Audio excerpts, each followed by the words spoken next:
រដូវនេះជារដូវភ្លៀងតើបងប្អូនដឹងអត់ថារដូវភ្លៀងនេះគឺសម្បូរទៅដោយសត្វមូសខ្លាហើយសត្វមូសខ្លានោះគឺវាអាចបង្កទៅជាជំងឺគ្រុនឈាមដូច្នេះបានជាពួកខ្ញុំជាមន្ត្រីនៅតាមមណ្ឌលសុខភាពតែងតែមានការព្រួយបារម្ភជាខ្លាំងហើយក៏តែងតែចុះទៅធ្វើការអប់រំផ្សព្វផ្សាយទៅដល់ប្រជាពលរដ្ឋយើងនៅតាមភូមិឲ្យគាត់មានការយល់ដឹងអំពីការ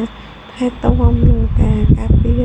នៅជំងឺគ្រុនឈាមនេះជាពិសេសសម្រាប់កុមារតូចៗ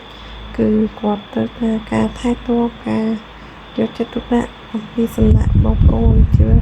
ពិសេសលោកយាយលោកតាដែលនៅផ្ទះមើលថែទាំចៅគឺត្រូវចេះការពារចៅឲ្យគាត់ស្លៀកពាក់ខោឲ្យជិតៗនិងសម្អាតជុំវិញផ្ទះឲ្យបានស្អាតនិងរៀបចំផ្ទះឲ្យមានខ្យល់ពន្លឺចេញចូលគ្រប់គ្រាន់ឧស្សាហ៍លាងសម្អាតពាងទឹកនិងសម្អាតជុំវិញផ្ទះកុំឲ្យមានទឹកដក់ឬស្មៅជុំវិញផ្ទះច្រើនបើសិនជាកូនចៅរបស់បងប្អូនលោកតាលោកយាយមានសញ្ញាគ្រុនក្តៅចុកពោះឈឺក្បាលឈឺសាច់ដុំមិនឃ្លានអាហារអស់កម្លាំងល្ហិតល្ហើយឬសញ្ញាផ្សេងទៀតបងប្អូនត្រូវតែរត់រាយកកូនចៅមកតាមដាននិងពិនិត្យព្យាបាលនៅតាមមណ្ឌលសុខភាពឬមន្ទីរពេទ្យដែលនៅក្បែរបងប្អូន